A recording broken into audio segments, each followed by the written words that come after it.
one of the comedians fought the host, and the host was a lady, and it was two ladies going at it. I was the only one who stepped in and helped, but that lady was stronger than both of us. So I was losing the fight. So I'm not posting this. but this guy comes over, and he has like the car pulls up, and it's like this Lamborghini, and it says "Big Dick." Nice. She goes, "Who's Leanne?" Or whatever the porn star's name is, and he's like, "I'll show you who Leanne is." These guys are goofy to me. I feel like they're gatekeepers. I feel like they only put their own people. They're not fair about it. Like, again, I don't want you to book me. It's a competition. I'll show you who will win this. Right. What the? Oh shit! Hell no! Oh. But that's what I got from him. It was just like, don't even touch the restaurant. Like, that's how dirty I am, you know? Like, yeah, it's France is like that. But I heard Southern France, they say he's not like that. They're more chill. They're by the beach, you know, stuff like that. I feel like Paris is where that happens, bro. Paris. I remember I think I said this on the last podcast, but like I had a waiter come up to me and like ask me what I wanted. I said I had a glass of water, and he was like, no, and he walked away. No way. Like for real. You should have fought him. Was he Muslim though? He was not. Yeah, bro. I don't know. We when were you there? Was this in the? I was over spring break. Oh, okay. Oh, shit. Yeah, that's fine. You did any traveling recently? Yeah, I just booked my flight to Canada. I'm about to do some shows in Canada with Jack Jr. That'll be in August. That's gonna be my second time in Canada. You know, Canada's got a great comedy scene, man. Yeah. Oh hell yeah! Like my boy Hassan Fields. Have you heard of Hassan Fields yet? Not. I'll show you he's killing it out there. Damn. Bro, like there's a whole like community and buzz, and it's like, and they have a great sense of humor. You know what I mean? Yeah. I mean, they used to have the, what is it called? Just for Laughs. Yeah. In Canada. Yeah, that was like a massive comedy festival. Yeah, they shut down. Really? Yeah, Just for I think they went bankrupt or something. Swear to God. Damn. Yeah. Was that in Toronto? I think Toronto, or was it maybe somewhere else? I think it was Toronto. Somewhere. I feel like a lot of comics, recently, like the ones I follow, like are always announcing tour dates in Canada. Yeah, they pull up, man. People pull up. Where in Canada are you going? I'm gonna be in Toronto this time, but I've been to Edmonton. I've been to my friend Hassan Fields. He's from Scarborough, so I don't know if we did a show there, but I know I was there in Scarborough. He took us all over. I was just featuring with Hassan Fields in Canada. But it's, bro, I felt like the scene there, they really embraced the comedy. They're good audiences. Like, you know what I mean? Like, sometimes you'll go to a show and people are just, it's a good show, but they were like, and I don't even have an American accent, but one dude was like, dude, you got like an American accent. I'm like, really? I don't know. Like, but yeah, because they love the comedy from America. Right. You know? So I feel like Canada, it kind of like, I'm not trying to hate on my Canadian people, but I feel like it could low-key like suck to be Canadian. Because I feel like you are your own country, but also you're like a suburb of America. Canadians are just exactly. But they also got Drake, which is just a massive L. No, they had Drake. Drake killed him. Drake lost them. Drake lost himself. Let's be honest. Damn, I still love Drake though, man. Is he gonna make he's got to make his way into your set though, right? Drake, You're going to Toronto. Oh, I feel like it's we a have slam to talk dunk. about him, right? It's a slam dunk. Damn. Do you guys think he definitely lost? 100%. Can he come back though? You think? No way. I low-key think Kendrick's shit was a little overrated for sure. What? Yeah, bro. Wait, talk to us. All right. What, bro? The A minor shit. Like I heard that when I was in 3rd grade, bro. That's ripped straight. So from... you were a minor when you heard that? You heard it from Drake when Drake pulled up on you. That's what I'm saying. People were saying that it was like tweets though, right? Somebody had tweeted these jokes. Oh god, that shit was not original, bro. Yes. But I mean, I'm still Team Kendrick, I guess. But Are you Team Drake? I'm Team Kendrick. I mean, no, I love Kendrick Lamar. I love Drake too, though. But I low-key think he might surprise you guys with another diss track. I don't know. Okay. I don't think it's over. No, I don't think it's over. I don't think it's over. I think it just got started. Low-key. Yeah. I think it get crazy. I was kind of mad. Not mad. Like, I get why J. Cole pulled out. It was like the adult thing to do. It's mature. But, like, I kind of wanted to see all of them go at it. You know what I mean? Yeah. But he took the biggest dub, I think. Who? Yeah. J. Cole. I feel like people in the rap game are kind of like, bro, that was kind of soft. Damn. Yeah, until they saw the shit that they were dropping. Until they saw That's true. Called Drake. I don't know if I'm ready to see J. Cole get bodied like by Kendrick like that, because it could get crazy. Kendrick like doesn't just diss you, like he comes at your childhood trauma. That's crazy. Like yeah, bro. You see the informant thing where what was it? I think Kendrick planted somebody in Drake's camp to like tell him fake stuff. Other way around. Was it the other way around? Drake was saying that, because Drake said that he fed the story of the 11-year-old daughter to Kendrick's mole or whatever, the Kendrick's guy. And then they used it in a song. And then Kendrick used it, and Drake is saying that it was fake, but neither of them have pulled the receipt. So at this point, you're taking Drake's word over K-Dot's word, and really neither of them, it doesn't really matter. Damn. Yeah. No. You know who Chris D'Elia is? I know Chris D'Elia. I like Chris D'Elia. Yeah. Well, yeah. Because I mean, after he got canceled, but he was hilarious, back in the day. I mean, he's low-key, hot take, he's kind of on the comeback. He's still funny. He's still funny. He's hilarious. He's still hilarious. He was saying on his podcast the other day, he was like, he thinks rap beef is hilarious because at the end of the day, you're just rhyming. You know what I'm saying? Which is kind of true. It is like, true. oh yeah, bar, car, bro. And it's like, that's the whole fight. You know what I'm saying?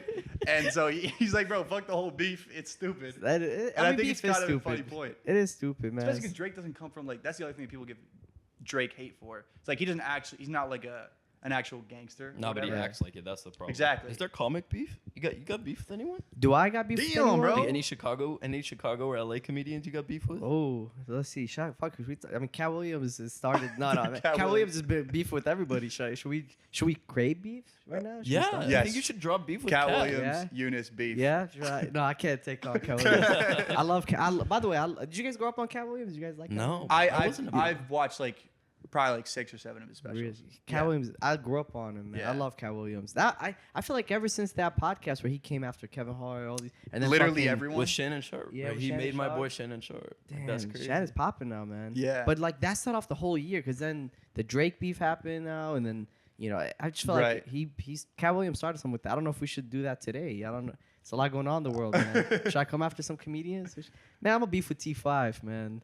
Have you heard of these guys? T5, come get the smoke, bro. Man, no, I don't, those are my boys. I was gonna say, didn't you just perform? I just perform with them. Like, no. I don't know. Maybe if I think of something, I'll bring it up. But I don't think. Do you guys have beef with anyone? I've been off the scene for a year. Who's pissing you guys off in the Chicago comedy scene? Well, actually, all right. If you name one, I'll name one. I feel like I really like Chicago comics. I feel like I like a lot of people who come out of Chicago. Like That's Andrew true. Santino, you know who he is? He's from Chicago. Dude, he's hilarious. I loved his special. He's Take hilarious. some shots. Get the claws Dude, out. I don't have shots like that, bro. Get the claws out. Dude, how about this? I saw you were with Fluffy the other day. Yeah. How was that? You can't be with Bro, Fluffy. you can't be. He's the best, man. I mean, this guy does arenas, bro. Like I felt like Dodger Stadium. Yeah, he did First Dodger comic to do that. Stadium. I mean, even when we were so what happened that day was Jack Jr., the guy that I featured for on the road and stuff, he opened up for Fluffy that day, and he's known Fluffy since he was a kid. So Jack, personally? Yeah, because Jack's parents, they had a comedy club. The Hot House Comedy Club is in LA, and that was one of the first clubs that gave Fluffy an opportunity. No way. So bro. it's such a full circle moment because now Jack's hilarious, bro. And so it's like such a full circle moment that like now he's performing with Fluffy and so Fluffy was, bro, one of the kindest, one of the hardest working comics out there. Like I don't even think he takes that many months off. Like he's always on the road. He's always working. He does like that weekend he did San Diego. He did an arena in San Diego, and then 2 days later he did an arena in Sacramento where the Sacramento Kings play. That's so ridiculous. And it's like, and then the people who do, apparently he told us, it's the people who do the lighting and the stage and the sound are the same people who do Metallica stage sound. Really? Yeah. So like his setup on stage is ridiculous. Like these big screens with like. He likes it to be a whole production. It's literally it felt like, I don't know how much he pays for, but it felt like a multi-million-dollar production each show. And like as a fan, you really get your money's worth from that show. And you could be far away, but it still feels intimate. Right. Because of the way he designed the stage and everything. And he's so used to doing arenas. Like he's been doing these. It's ridiculous. That's crazy to think about. Like, because I never even thought that was an option. Like when you first started in comedy, like, you don't even notice that like doing an arena is the Kevin Hart, him, Dave Chapelle. Like that's their standard. That's just like a regular day for them. Like that's which is crazy. Like 13,000 people came to see Fluffy that day. You know what I mean? And he killed, man. Like that guy's a professional. Like he's just a killer. Did you talk to him at all? Like were you able to like get any? Yeah, we were able to kick it with them. We got to like eat and stuff. Like Martine was there. He always talks about Martine, who's like Martine. That dude is so dope, hilarious. They were just telling us like, like they gave advice too, good advice, like just because something about Fluffy, which I didn't know. Apparently, he used to be a dirty comic or a little, like when he first started. When I say dirty, like he would do sex because now jokes, he's so clean, super clean. Yeah. So he was telling us like because what comedians end up doing is they'll have like all this killer material that's, let's say, dirty, and then they'll get a TV debut, like a Tonight Show. Right. And then they end up taking that set and cleaning it up and performing it on late night. So what Fluffy was saying is like, no, if you just create a great hour that's like universal, you don't have to go and change it when you do a debut. So he just told me as an advice, just have an hour of clean stuff that, you know, and it's challenge yourself, because it is hard to like, oh, how can I make my family the butt of the joke right now? You know, like it's hard to go shock value with family unless there's something shocking. But like versus with me, like when I first started, especially, I was like, I'm gonna do an abortion joke, I'm gonna do a school shooting joke, I want to do the, you know, just that's where my brain goes, and you because you're performing at like a bar when you first start, like some open mic, my buddies or something. So the only way to get somebody's attention is like, you got 13 kids. Did you guys hear about the school shooting? Now people are like listening, you know, and then you add the jokes. But now I feel like I'm trying to be in this position where it's like, all right, people are coming to some of these shows, and a lot of these shows, and they're there to have a good time. They're paying money to see whether the headliner or just comedy in general. So I don't even have to necessarily get their attention. As long as the thing is funny, they'll laugh. So I'm kind of like switching up my approach too. Like I feel like when I first started, I just really wanted them to pay attention and like, you know, just it was like I felt like I had to do a lot of like, hey, fucking yo, real quick, did you guys hear this? Versus now I'm kind of like, okay, they're here. It's now like, let me just be myself. Like I don't have to. It's no longer like they're not like a threat. Like especially in open mic, you go and comedians are like, yeah, like fucking that's not even funny, and you're like trying to impress comedians. Regular day-to-day audiences are like, dude, we're here to have a good time, you know. And so I don't know. I feel like my approach is changing to it too, you know. So I think Dave Chapelle, I feel like talks about this, or he's like the master of this. I don't know if you're at that level yet. Not at all. Well, not his level, but with what I'm about to say. Whereas like when I watch him, he will straight up just be silent for 5 seconds. And be so comfortable there. 100%. But you're still just as engaged. If anything, you're more engaged. That's the other thing. Pauses, I feel like because before you think if I stop talking, they're gonna not pay attention. Versus the opposite happens. Like his Minaj does this really well. Ram Youssef does this really well. Dave Chappelle takes this to another level where they pause, they take their time, and I feel like it actually makes it more soothing too. Like when I listen to Dave Chappelle, I'm like, he doesn't have to even say a joke, and I'm already like engaged. So pauses, you have to be okay with silence on stage. You know, so that's something that's very important. And I feel like I'm still trying to work on it too. It's not easy. It's not easy at all. It feels like I feel like the pinnacle of comedy, I don't know if you'd agree with this, is where as an audience member, after they're done their set, you feel like you've had a conversation with somebody. But you obviously didn't. Like with Dave Chappelle, sometimes I'll watch an entire special and I'll be like, that's a great conversation I had with Dave. And it's just like, no, he was just talking. Rhetoric. He's giving out great statements. He's making good points. He's talking about ideas, you know. And I feel like for me, I like to walk out feeling like I know them. That's something too. That's what it is. I feel like I'll see a comedian be hilarious, like you know, you'll just see a random comedian, you're like, dude, this guy had me dying. But then you go home and you're like, but what was his name? And then someone's like, what did he talk about? And you're like, I don't know, but he was just so funny. That's like good, but I like when it's like, oh, I mean, he told us about his mom and he was talking about his wife and kids and he had this story. Like I feel like I walk away knowing him like if he's my cousin or that's like another. Other than being funny, I also feel like that's an important element. You know, that's what makes you different from an open micer and like a fan of a comedian, you know? I don't know. Something like that. Where the audience like feels like they came away. They know like, you. They got to know you. Who are you guys' favorite comedians? Personal issues aside, I'm a big Louis C.K. fan. I love Louis C.K. Like, he's so fun. I saw him live like 2 years ago. Was it at Rosemont?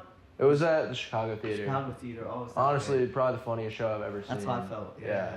I saw him at the Rosemont after he got canceled, and he owned that, didn't he? He embraced it. He came out swinging for sure. Didn't he open with like, all right, okay, and then he just went in, right? Dude, it's got to be a crazy thing to have to address. Like, you got to deal with it with a certain amount of like, just fuck it. You know what I mean? Yeah. I mean, his brand was never really this clean-cut guy, though, to begin with. That's why I think, like, it's wrong what he did 100%. And it took a second to, like, I'm like, do I even want to keep listening to him? But his brand was always weird and, like always, like, you know, even in his show, he talked about masturbating and all these, like, taboo. That was his brand. Now, if he was, like, The Rock and he did that, then it would have been like, whoa, I could never look at The Rock the same, you know? But, like, I kind of was like, all right, like I can see him it doing still fit this suitcase. Like he fit the, yeah. And he's so funny. He kind of like was able to like, you know, I don't know. I think he handled it pretty well. And I think as a society, we punished him for it, right? Like, Yeah, we got him. Yeah. We got him. yeah. What Yeah. are your thoughts on Shane Gillis? I love Shane Gillis. He's the GOAT right now. Right now he's really like he has some of the funniest material, bro. And he's just like he's just like a football player in college. Crazy. And then he just was like, I don't know what happened after college, but Was he just like a shitty football player? Yeah, He just I think it was failed or I think whatever. it was a shitty football player. My bad, Shane. Oh shit! What the what fuck? the? Oh shit! Hell no! Oh shit! Don't kick it to me. Yo, what Oh, the hell? How did this happen? Damn! I don't Someone want. left the door Bro, we open. need- Oh my! God. Just. Oh hell Bro, no! we need a Can we kill it? I don't want to kill it. I don't wanna wanna kill kill it. it. I'm not killing. I'm not going in. Can we hide it? Can we cover it in the curtain? Oh my god! we need a Oh shit, bro. What do you think, dog? Oh shit! Speaking of interruptions, I was wondering because I saw a clip on Instagram. What is the craziest heckler experience you've had? That recent one. The MF? That mother effer Yeah. guy. So we're doing a You show. can curse about it. I don't know why I said could. MF, Okay, like, yeah. So we're doing a show, and this one of the comedian goes up and is like, "What's up, motherfuckers? Yo, this motherfucker wasn't clapping." It's not crazy. He didn't like. And the guy, he's an Armenian guy. He gets up. He goes, "Don't call me mother effer. Don't ever." And the guy was not having it. And then like he like spit on the floor. Like he's like, "Oh, don't ever." Like it was a whole thing. And then I had to go up on stage after that. So I'm like.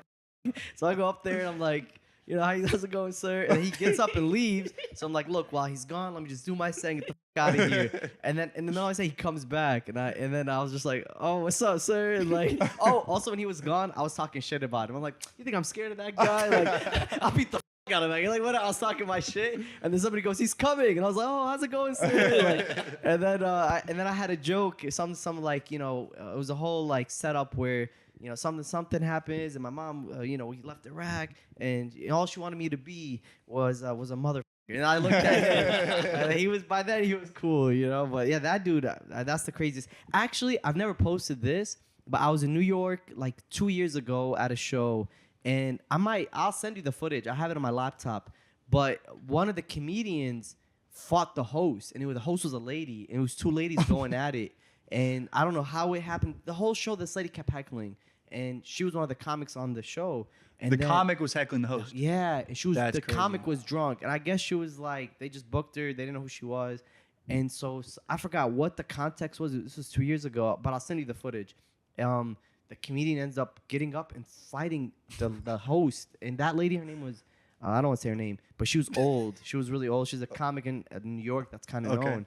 And she's well known, a little bit in the community, you know. So like, she ended up getting her hair yanked. I was the only one who stepped in and helped, but that lady was stronger than both of us. So I was losing the fight. So I'm not posting this, but I almost like broke my leg. She was like, I was a high school wrestler, and she was like, she was stronger than like any high school wrestler I've ever wrestled. And not saying because she was a girl, she wouldn't beat me. A lot of girls have beat me in fights, but like.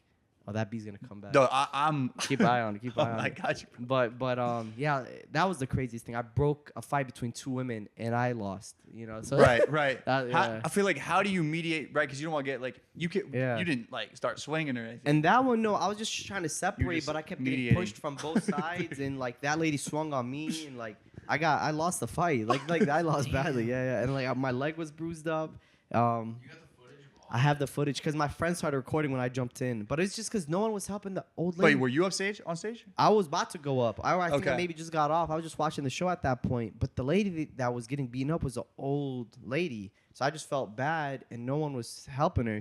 I have video of her getting hit too, and then once I kind of separated them, and then the cops showed up out of nowhere. I don't know how.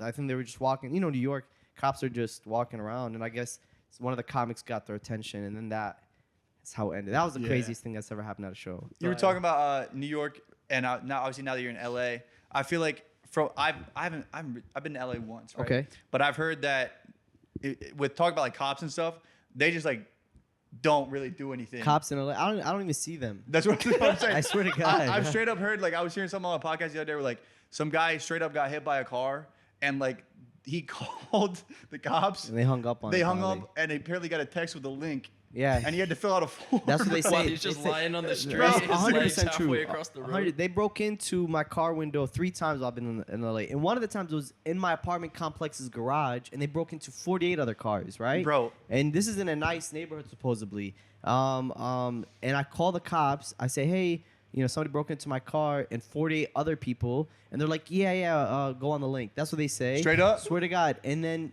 we kept calling them. We're like, no, there's 48 cars here. And the cops show up at 10 in the morning. Apparently, the incident happened at 6 a.m. So people that got their cars broken into were calling the cops as it was happening. Like, hey, there's people breaking into these cars. And they're like, we'll be there. They didn't come till 10 in the morning. Like, Dude, 4 hours LA, later. bro. And they never did anything. They don't do anything. And if you get in a car accident, they say, hey, don't call us. They'll just hang up. I bet it was secretly the cops Probably. that broke into the cars, and that's why they didn't want to do anything. Look, I'm all for like, there's good cops out there, but in LA, there's just no cops at all. You just can't see them. There's no cops. Right, yeah, the default police doesn't work because like the police is just not there's no there, police. bro. Zero. You can't back the blue. You just. gotta That's the only find place the I blue want to first. back the blue. They're just not there. Like, Where are you guys, bro? LA cops, man. What's the crazy? Because the other thing I hear is like, you just see the craziest things, Yeah. especially coming from like, I don't know, the Midwest or the East Coast. Like, it's just things that you wouldn't normally see. Yeah, the homeless problem is in a lot of U.S. cities right now. Like, even when I'm traveling, I'm seeing it everywhere. But in LA in particular, is just another level, and they don't do anything about it. Like, there's no solutions, there's no help, there's no resources for the people. And so there's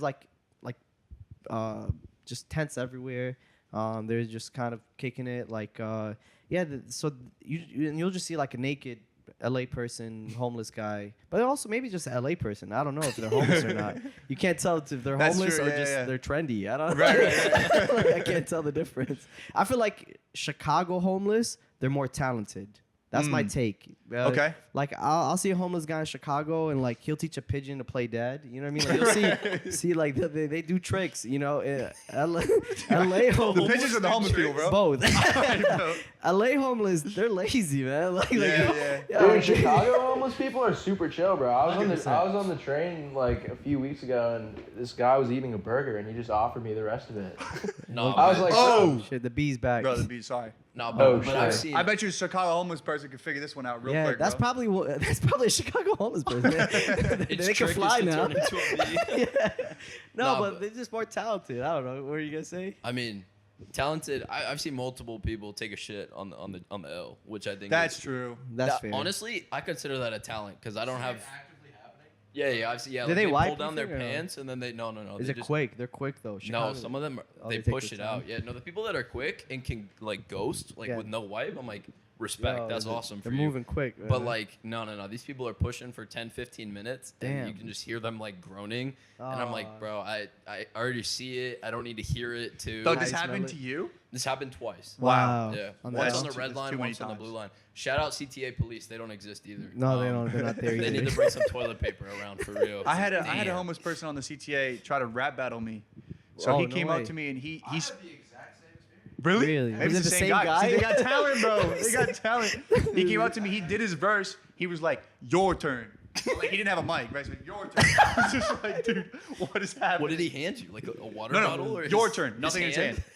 Right? Damn. Did he Just win? I guess he won, bro. Damn. Like he really. No, they're got me. talented, man. They're super. Like Yeah. they're always, they do a lot of tricks. They do a lot of They things. do a lot of tricks. But LA, This is a crazy thing yeah. to say, bro. Yeah, LA homeless. You know what's weird about the LA homeless though? Some of them are good looking. Like you'll see a homeless that looks like Bruno Mars. Like, dude, that guy could have been somebody. Like you Right. could. Yeah. You could, like they might have came. They were up to something, and they like probably felt. Capitalism got them. You know what I mean? Capitalism. They got bit by capitalism, Yeah, bro. So that's the weird thing about the LA homeless people too. Yeah. I saw another clip from, I don't know if this was LA or Chicago.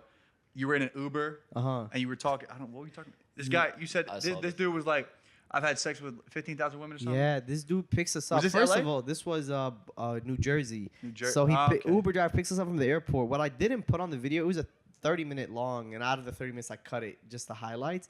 But in the beginning, when we first got in, I was like, oh, man, how long you been Uber driver for? And, you're just talking. And he told me, oh, believe it or not, I used to work for American Airlines.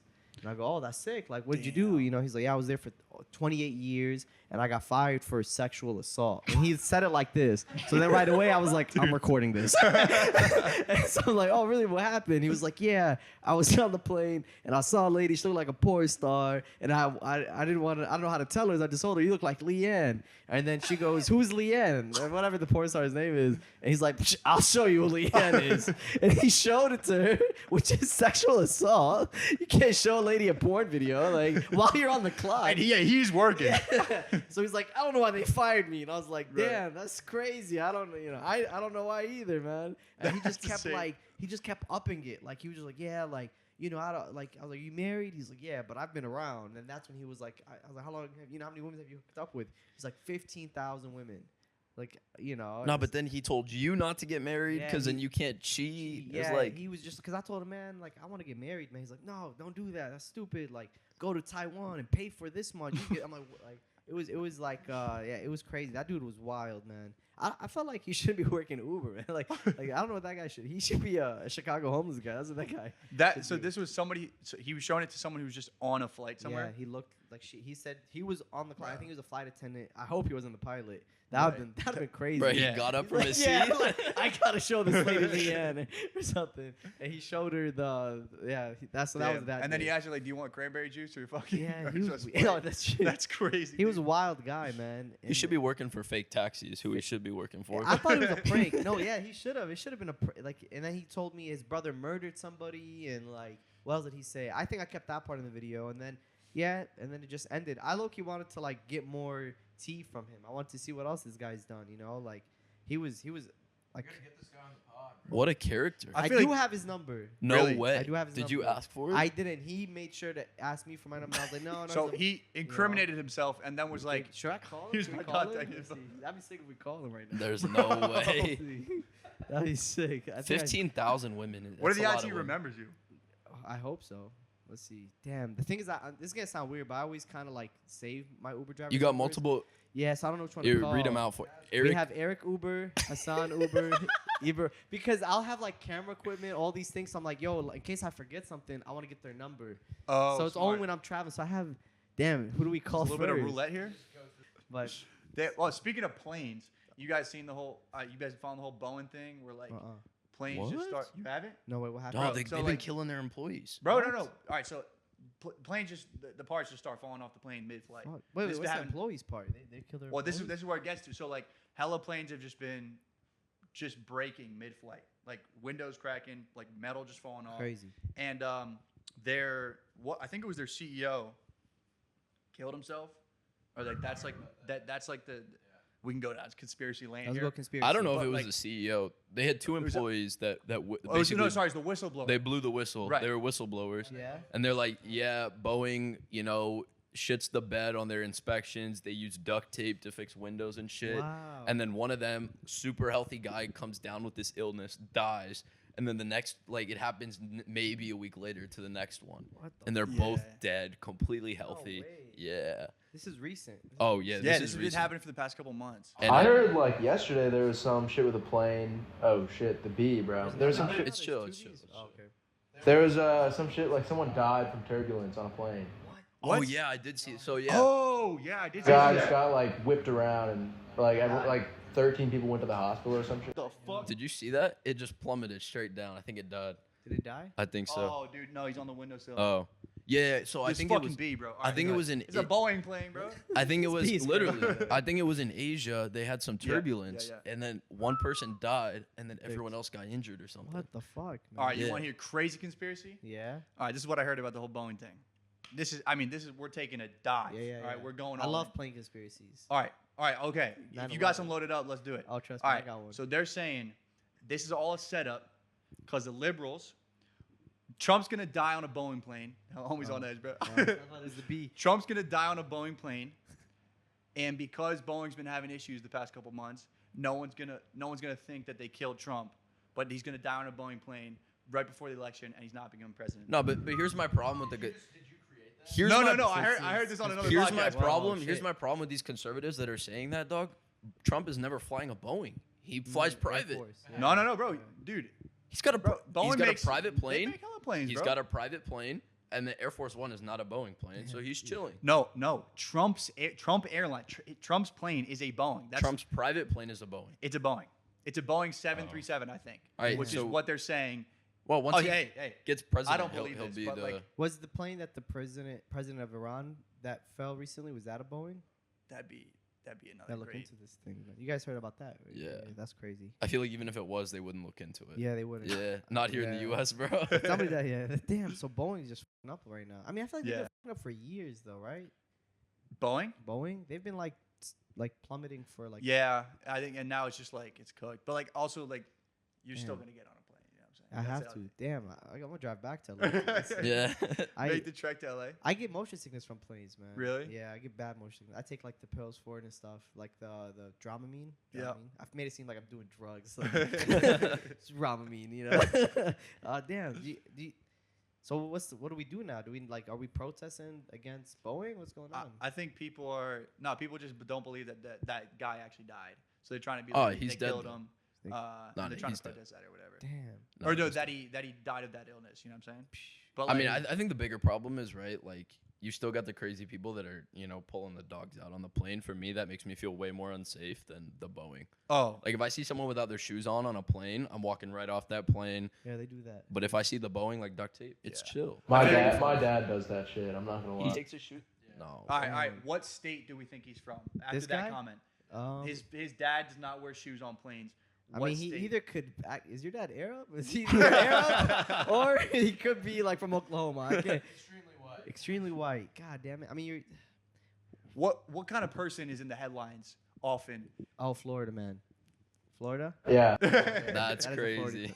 Damn, Florida man. But did you hear about the Scarlett Johansson shit with the AI? No. So, like, this guy, they just made they give a voice to AI, and there was a movie that Scarlett Johansson made a couple years ago where she voiced an AI that some dude fell in love with, and it was like a good movie. Well, this dude asked Scarlett Johansson to voice this AI, and she said no. And so they used a voice actor that sounded exactly like Scarlett Johansson, put it out, then ScarJo sued them. Did she win? She's gonna, because this is the same person that sued Disney over Black Widow and shit. Wow. Like, Oh shit. if you're gonna fuck with a celebrity, don't choose Scarlett Johansson, man. Yeah. She's a Damn. badass. Damn. Scarlett, But- and she's beautiful too. Exactly. She's with Colin Jost, I'm pretty sure, still, right? Oh wow. The boy. He pulled, like, Yeah, no, 100%. he shot for the stars with that one. Yeah. Dude, I would be down to start some beef with Colin Jost. Over Scarlett Johansson. Just over him, bro. He's such a Do it, dude. Do it. Our beef. fuck you, Colin Jost. Yeah, you told Fire me. back. Why? I don't know, dude. I don't fuck with him. What? So now they're talking about beef. You guys still didn't tell me. What's the beefs that are going on in Chicago? What's the Chicago comedy beef? Is there beefs? Is there people that? Let me get deeper into the scene, and then I'll let you know. Yeah. I've done stand up in Chicago like less times than I could count on my fingers. Okay. Yeah, I feel like. It's more Northwestern shit. Yeah. Oh, there's mics out here in Northwestern. There are some on campus. It's not a lot. Like I don't know if you saw it, the club on campus. Like Bro, they said there was supposed to be an end of quarter show, right? And then like a couple minutes before, the guy who runs the club was like, low key, no one signed up for this shit, guys. We're gonna have to cancel it. And that's like the pinnacle of like the mics. the mic, except for that show that we didn't do, the sit and spin, which we'll do next year. But yeah, I feel like we're more well versed. I mean, the beefs here on campus Yeah, what's the beefs like? are Israel Palestine. Yeah. And then low key, I guess like North versus South campus. I guess people because it's a very different. I've definitely heard some beefs among student comics, but I can't name names because you don't You don't want to give them clout. You don't Yeah. wanna, First and last. Drop it. first and last. Yeah. Or First else and they- last names. Yo, bleep it out. All right, how about here's a beef. yeah. Trump and Biden. Oh. It's not beef here. I mean, obviously it's a beef. I mean, they're gonna Right, you debate. saw Oh, You they're gonna saw- debate. In Yes, June. You saw the End of call June. out. Biden did like a WWE fucking call out. He was like he called Trump a pussy or some shit. Yeah. What? He Dude. said Biden. He said like Trump can't handle me. I beat Biden him in said two. this? Yeah, Yeah. Biden said that. Biden's saying this? Bro, he Yeah. had a video and Was he he was awake or was he sleeping during this? Like, I mean, TBD. so the rumor is they might have given him Red Bull like they did for the State of the Union. They gave him Red Bull for So that's the rumor. But yeah, he's like, yo, I beat Trump twice. This guy can't beat me. He's a fucking Get the loser. fuck outta here. Swear to God. And then Trump's like, all right, bro, like you're a sleepy bitch. Let's debate, and then Yep. Biden lured the trap, and he's like, "Oh, sucker, we already got 2 dates lined up, one with CNN, one with ABC. You're on," and now they're gonna debate end of June. Who do you think is gonna win the presidential election? I can tell you who's gonna lose. It's in America is gonna fucking lose. Damn, but that's true. That is true. Damn, that was deep, huh? That was really deep. I mean, they're old as hell. Like 160 years combined between the two of them. They've seen way too much shit. I think we should just go with RFK. No, he's got a dead worm. Yeah, what? He's got a dead worm in his head. He said that he used to have a parasite in his head. Really? RFK Jr. said that he used to have a parasite in his head, and doctors had to take it out, and that's why he's got memory loss. So he has memory loss. He doesn't have a voice. He's like. So yeah, those are our choices. We have Sleepy Joe who kisses his kids. We have. Oh, I got a story about that. We have RFK Jr. and then we have the guy who has the worst body I've ever seen and eats McDonald's at least twice a day. That's definitely the worst thing about him. For sure. It's the McDonald's that's pissing him off, right? It's not. So I'm from Delaware. That's where I was born, at least. That's where Biden's from. Oh, and shit. one of the first cases of like this Biden like sniffing kids was like a girl who like went to my high school. Wow. And like she was. It's crazy. No, but I don't think Biden sniffs kids, but No, he definitely. there's videos. Well, I mean, I think he's just. I don't think he really is trying to like smell them. He was just like. No, yeah, I don't know if it's like a sexual. I don't think he's a pedophile. Like. I think Biden could be a potential pedophile. I agree with you. I think he's just old and he doesn't really know I feel like you gotta have some sufficient evidence before you go calling someone a pedophile. I feel no, not with Biden. Biden. I'll call him a pedophile. Hey, I want to start. That's why I want to start beef with this Biden. Man. Biden, Bush. Who else? Damn. Like Trump or no?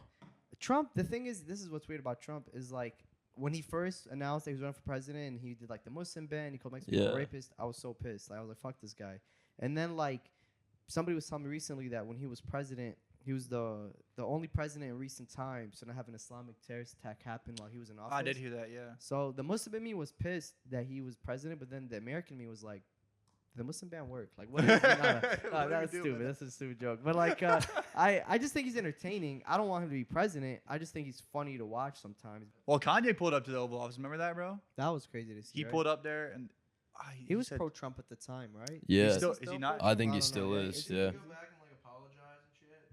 Maybe. You never know. But I mean, his apologies. We were saying this before. But like his apologies to the Jewish people, and he was like, "Dog, I watched Superbad. It's all good, guys. Chill out." Oh, that's what Kanye said? Yeah, he said, "I shit. watched Superbad. I don't hate Jews anymore." He loves that guy. Jonah Hill. It's like, what? That's who would have thought that's who's crazy. gonna save him? That's what saved Kanye. No, Yeah. but so we just had a music festival here over the weekend, Oh, like our big one, and we had Sway Lee was our like main guy. Yeah, yeah. Shit, okay. But- You at Northwestern? Yeah, yeah. He came here on that's Saturday. sick. Yeah, it was sick. But one of the earlier ones, it was like an EDM group from Scotland, and I was chilling there, and right next to me, I mean, Northwestern, very liberal campus, like most colleges. This dude had a MAGA hat on, A what? like a "Make America Great Oh, Again," okay. and it was someone's guest, so they didn't go here because they had a different colored wristband. So I was like, "What are you doing here, bro?" And we were just chatting. He's like, "Do you care if I wear this hat?" I was like, "Dog, it's a free country. I'm just here for the music. I don't give a." There were a group of people, maybe like 10, 15 feet away from us, that were getting very agitated. They started throwing trash at this guy. Whoa. Yeah. And they're throwing water bottles, throwing cans. And I was like, look, I don't like Trump, but if you miss him and hit me with that shit, like, we're going to have some beef. I'm Team Trump, bro. Yeah. I was like, I'll be Team Trump for about 2 seconds while I swing at your ass. And then they threw a water bottle. I fucking caught it, threw it down. I like looked at them and they ran away. It was the saddest shit I've ever seen in my life. No way. Yeah. Here? So This yeah, happened here? literally happened Saturday. So when the guy asked you, hey man, are you okay with wearing this hat? I feel like you should tell him, look, I'm okay with it. It's a free country. But those Yeah, guys, I mean, I feel like he could could've given him a tell, warning. Oh, he knew, but he also really wasn't doing himself any favors because he was just kind of was he a white guy? no, he was. What? I would say like Asian, like Asians are like Asians for Trump? like southern Asian, like southeast, like Indian like guy? around, yeah, probably like Indian. I don't know. Okay. But Damn. no, he was fucking around because this guy fucked around and found out he was like Joe Biden, and then just kept chanting this shit during the set. He was chanting it by himself during LF System. Aggressive techno in the background. Literally, he's the Joe Biden in rhyme with it. But then he goes like, starts chanting "kill the illegals" to the people that were right in front of me. Damn. And I was like, dog, like That's you're gonna crazy. get your ass beat here. Damn. Like How I don't know old was what he? are you Was he doing. like He's a- our age. Wow. And I don't know, but he was someone's guest, so that's what Probably I was like, drunk or something. where's your handler, bro? No. I feel like Who brought like- Probably you? drunk.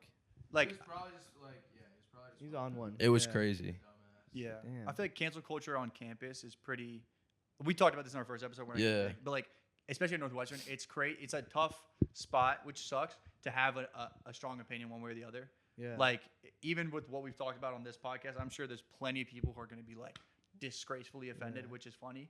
Like, and that's how it is. And I don't think that's going to change for a while at college campuses. But what I have heard, and you being more in the scene than I am, I've heard that cancel culture within comedy is really starting to like not really be a thing anymore. I think it's just because I think the regular, general, day-to-day people know what it is. You know what I mean? Like, if you're a fan of Dave Chapelle, if you're a fan of, let's say, like, who else? Andrew Schultz, people can be like, oh, let's protest. Yeah. But, like, the regular day-to-day people that are hardworking, just going to their 9 to 5, going home, they're not really too much, like, as offended as you think they are. I think just the news media makes it seem like it's a way bigger issue than it actually is.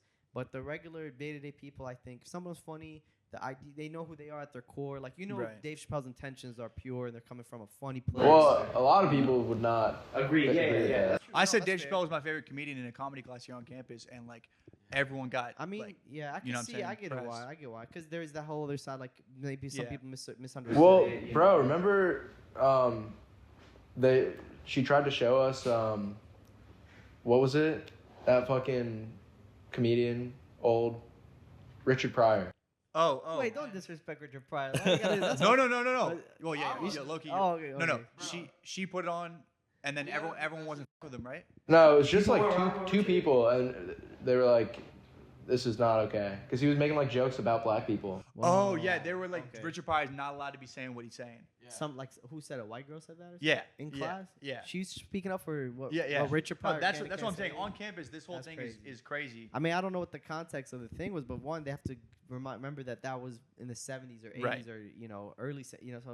Damn, Richard Pryor's one of my favorites. No, man. I mean, he's one of the GOAT. He has to be one of the GOATs. Yeah, he's one of the first to do stand up the way it's kind of done now. Yeah. The professor was like, "I'm really sorry," and she turned it off. She turned off. Richard Pryor? Bro, it's like right at a this was a stand up comedy class. They teach stand up comedy class in Northwestern. Yeah. Oh. I mean, we can get into that. Wait, what is you that ever like? okay? Because I was gonna ask you about this. What's the worst you ever bombed? I'll tell you the worst I've ever Let's bombed, bro. hear it. And I know it's the same for you. So this class was what, 15 people? Okay. And each class you had to come up with a new 2 minutes. Mm-hmm. Which is that's actually a lot. Like that's really pushing you a new 2 minutes every single week. Good. That was every good. It got week. me writing. Yeah. Wow. The problem is it's 15 students in like a classroom, and you're just like standing in front of them. Really? No, like I did a joke about like taking a shit in a gender neutral bathroom. Okay. And that people were like, hold on, can we talk about it? Can we unpack how that? old are you guys, by the way? 21. 21. 20. Oh, okay. Yeah. You're a senior and you're 20. No, junior, but yeah. He's got to be senior. Yeah. Damn. How old are you? I'm 20. I just turned 27 like 2 weeks ago, 3 weeks Shit. ago. 27. Damn. And where did you go to school again? Oh, well, I graduated now. No, where did you? Where did I? I went to UIC. And isn't that where you did a comedy festival? No, so that one was the Last Comic Standing. There was like, I don't know if they still do that out here, but Last Comic Standing was like the thing that a bunch of colleges were doing at the time. They don't have we did it, DePaul did it at the time, and then another place did it. And then out of those winners, they were gonna do one big one, but then they never ended up doing it. But all these colleges. That was your first time doing stand up? It was like my second time. It's crazy. But yeah, because like I think I did one open mic before when I was 18. Like I was like, I'm gonna start doing stand up comedy. And I went to Comedy Shrine, which no longer a place. And I was like, I want to say I started comedy at 18. That was like the whole thing. I went up there, not that I bombed or killed. It was just more like, it was kind of neutral. Like, it was kind of a bomb. But I just remember feeling very like, oh, my God, this is so scary. Like, and it was like, I just didn't feel like, I wasn't really secure within myself. I kind of was like, not as confident.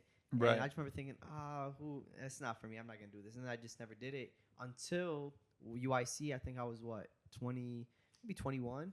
UIC was doing like a Last Comic Standing, or I was 22 years old. And, they said, who's the funniest person at UIC? And all my friends were like, dude, you should do it. You're funny. And I'm like, all right, I'll go up. And then I ended up going up like 2 days later. I had like 2 days notice. Like I was like, or a day notice, something like that. And I just wrote a quick 5, went up, and I ended up winning. This is your second time ever doing stand-up? Second time on stage. And then, I mean, the competition wasn't that crazy. It wasn't like my set was looking at it now, watching. I'm like, but it was funny than people that were there at the time. And I just was like, oh shit, I'm onto something with this. And that was the first time performing in front of a real audience too, like an open mic versus a regular day-to-day audience. That's a great point. Two separate things. No, and we can attest to that for like this class. The end was a show. Makes a difference. It made a huge difference. It was so much different. Yeah. So much different. Everyone did really well compared. general people are like, yo, this is fun. They Right. rock with you, especially if you're friends. You know what I mean? Open mics is, man, the energy is scary, especially if, like, 'cause we went on last. So we're sitting there and watching 30 different comics go up. You're one of the first ones. I'm just sitting there like in my head the whole time, like, fuck, this is. That was the red room. Yeah, exactly. This is red room. Yeah, it's a mic. Like it's like it's damn. you. That was something I had to explain to some of my friends when they first started out too. They're like, dude, this is like, damn, my joke's bomb. Like, no, you shouldn't necessarily like go to that mic and assume that because it didn't work at the mic that it's not gonna work for real people. A mic is just more like going to the gym. You're lifting. You're like, you know, like it's. I feel like now after going on mics a lot. Then you start going, you could feel it like, oh, I'm onto something with this joke. So it's more for you to practice.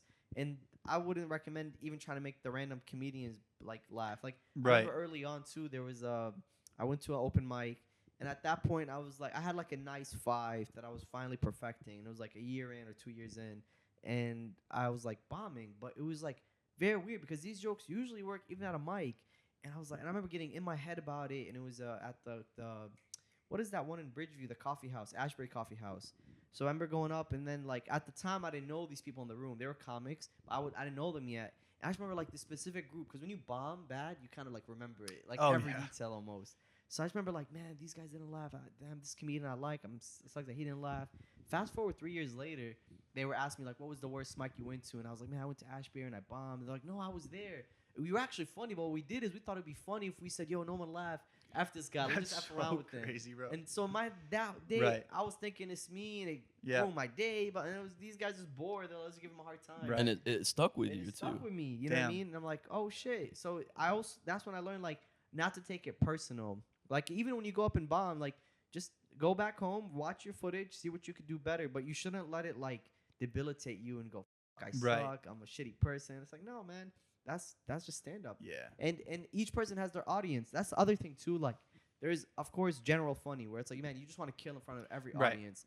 But sometimes in the future you might have a fan base that hates, you know, political jokes, let's say. And I come on your show and it could be a great political set, but your audience might not vibe with me. Doesn't mean I suck. It just means, hey man, that's not their taste. The crowd, You know what I mean? And that doesn't excuse bad comedy, or if you're bombing, you're bombing. But there is sometimes where certain audiences will prefer you over me. There's certain audiences that prefer me over him. It's just, you just have to find your audience, I think. You know what I mean? Like, the main goal now, I feel like, is, like, just always to get great. But also, like, man, who do I really, like, who do I get along with? Who do I, like, what are some people's, like, what are my audience like, and what am I like? And you got to get to know yourself. And kind of write towards that. And not that you're writing to almost like, oh, these people like these Bush jokes. Let me give them these Bush jokes. It's just more like, hey, this is what I think is funny. You guys agree? Cool. Let's all meet up next Sunday. I'm going to do a show. And just keep collecting them over time. Like friends that I made at my UIC open mic are comedians that I'm still friends with now. Like Luca Ferrero. Damn, I don't forget my boy's name. I think I'm saying it wrong. But Luca, he's an Italian guy from Chicago. Okay. Now he lives in New York. But he came to my mic at the time. Dave Bradley used to come to my mic. Vic Ponde used to come to my mic. And Tyler Fowler, like all these Chicago comics, I got to connect with them. And I was so young at the time. They were like a little bit ahead of me. So it helped me connect with the scene. It helped me, you know, just like it gave me my space. And then also because it's your space, you kind of can be like, wait, I want to create a space where it's more welcoming. Like you'll go to open mics. And that was my biggest pet peeve, was I'd go to open mics. And I'd be like, bro, I hate that room. Like, I felt so unwelcome there. Like, it's all, like, people that I don't really agree with. So, I just didn't rock with or vibe with. So, I'm like, and then that would make me not go to mics. Because I'm like, I don't want to go to that mic. Because I got to deal with those. So, having your own mic. You can curate the vibe. You create the vibe, you know? Was that story the worst you've ever bombed? Or do you have like a horrible bombing story? I bombed a lot. I still will bomb every now and then when I'm trying new stuff. But the worst bomb was I was doing a showcase. It was everyone was a musical performer. I was the only comedian. Oh, I wanted to talk to you about it was one of those. Because you used to do a little bit of musical comedy as well, right? I wasn't musical comedy. I was just trying to do music, and I still laugh around. Oh, were you just singing at a mic? Like no. Because I saw a picture of you with a guitar. Yeah, I sang. That was so at Laugh Factory. When I used to produce at the Laugh Factory in Chicago, we had done a show where at the end we brought a musical performer. They couldn't come, so I had music. So I had the guitar and the best. I just played the guitar and I performed 2 songs at the time. Okay. But they were just regular songs. Gotcha. Like, it wasn't funny or anything. No, fun. Okay. I have funny songs, but at the time it was just real songs. Yeah. But the worst time I ever bombed was I was the only comedian on a musical show, and it was in this like attic in a random art building, and I think there was like 15 musical people before me, and the room just kept getting hotter and hotter. It was like you were sweating, and it was the middle of the winter, so everyone had their coats on. The room itself was hot, and I go on stage after like 15 different musical performers, and I was like 2 years into comedy. I barely had like a 5-minute, 10-minute set, and I start bombing. And in the middle of my bomb, I go, you know what? That's my time, you know. And the host comes back on stage, and he goes, no, we're not doing that to my brother, man. Bring Younis back up here. Do your set one more time, man. And then I had to repeat the same No notes. way. Yeah, because I'm like, what the fuck? I gotta do. I don't have any more material. Bad. So now I'm bombing twice in one night.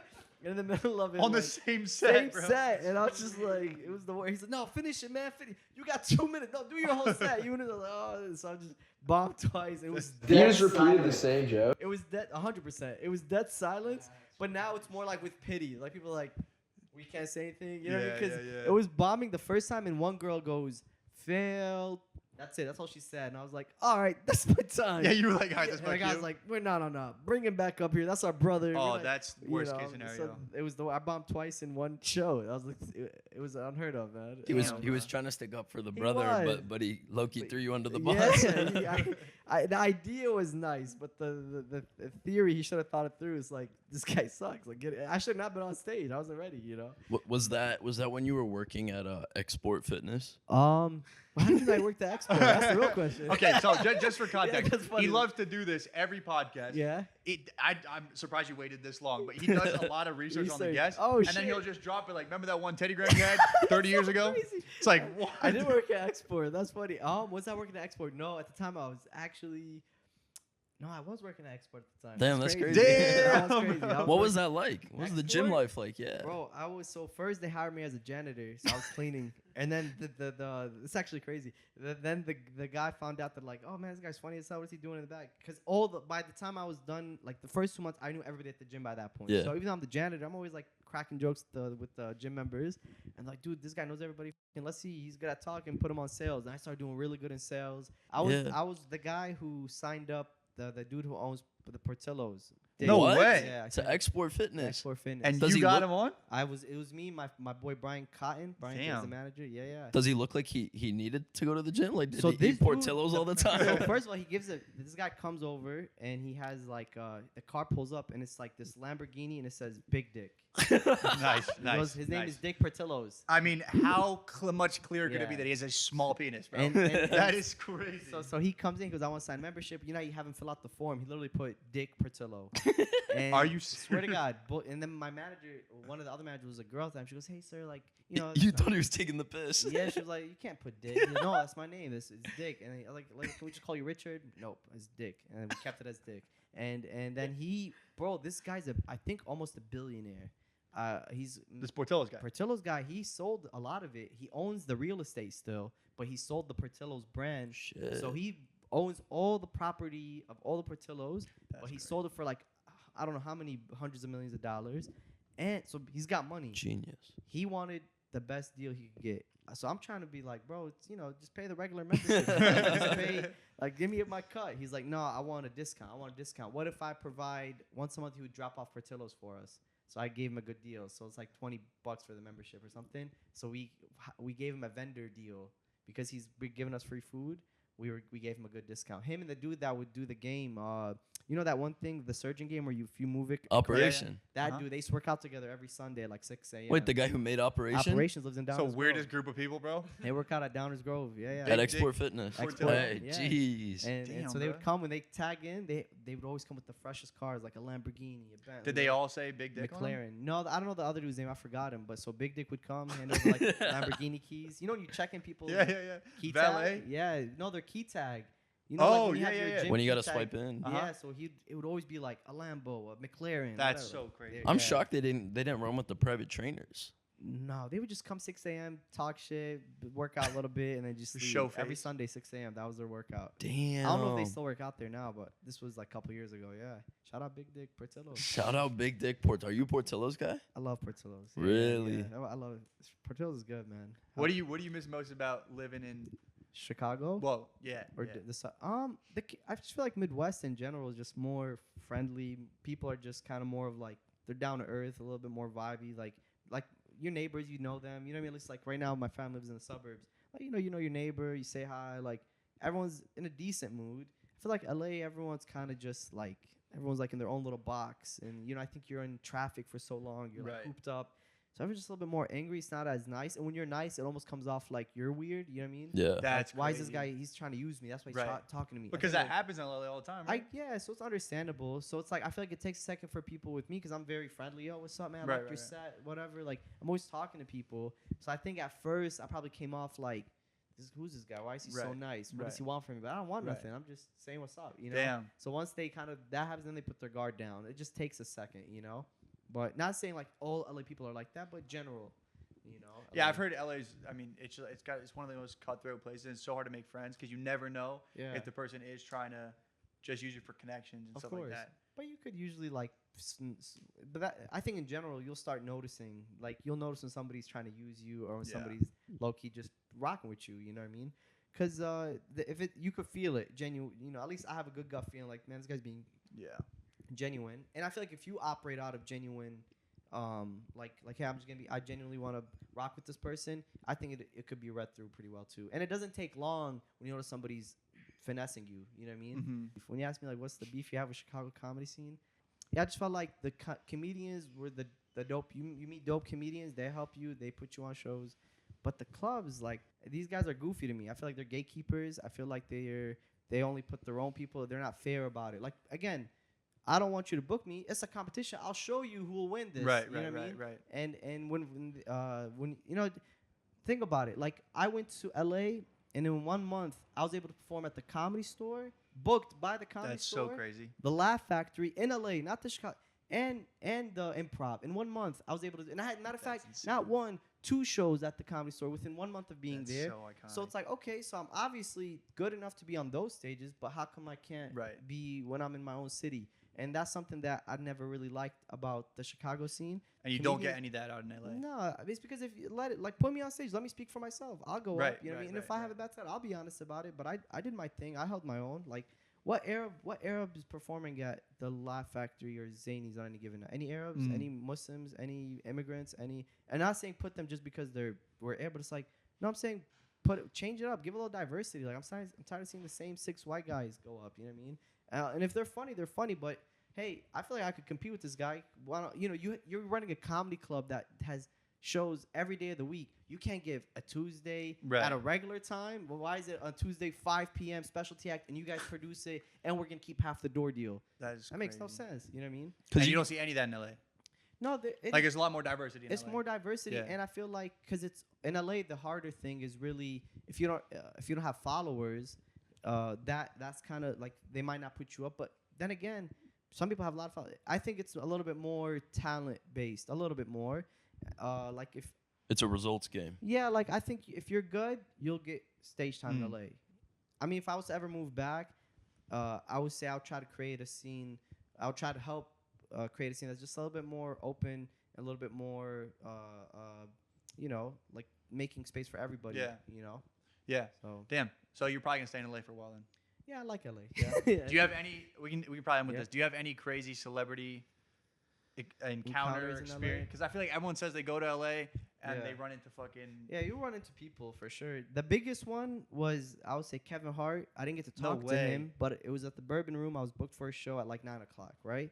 So I don't know about you guys, but I like to show up a little bit early, kind of just relax so I'm not stressing or not. So I pulled up at like 7. They had a show at 7 before the one I was on. Mm-hmm. So I showed up early. We're kicking it, and all of a sudden like the dude comes up to my friend who's hosting. He goes, "Hey man, is it cool if we put Kevin on?" The guy goes, "No man, we're running the show. I don't have time to add." He's like, "No, can we put Kevin on?" And because my friend that was supposed to tell me the story. No way. And he was like, "Bro, what are you talking about?" He's like, "Kevin Hart." And he's like, "Yeah, of course you can put Kevin Hart." So Kevin Hart just did like a surprise 10-minute. And then so we're just all in the audience. And you're just, seeing some good comics go up. And then like, guys, we got a special guest, Kevin Hart. And fucking damn. That's crazy. Is he too Hollywood or is he still killing? No, he's a killer. Bro. Really? Kevin Hart is still a killer? Because I feel like a lot of people say like once you get to that level where you're like an actor and all that stuff, the stand-up suffers a little bit. Yeah. Not the case with Kevin? No.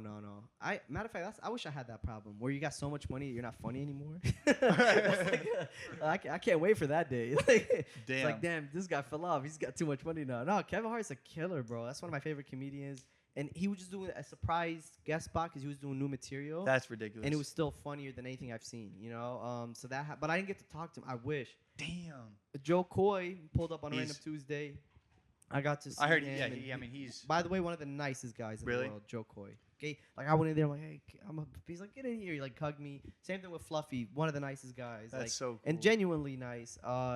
Who else? You know, randomly in my neighborhood, I was driving in LA, and I looked to the right and parked up, and I see Ryan Garcia one time running, just getting ready for the for you were talking about the pedophiles earlier, but that man is that's all he talks about. Yeah, bro. He's Ryan Garcia. Was he? Did he take the steroids?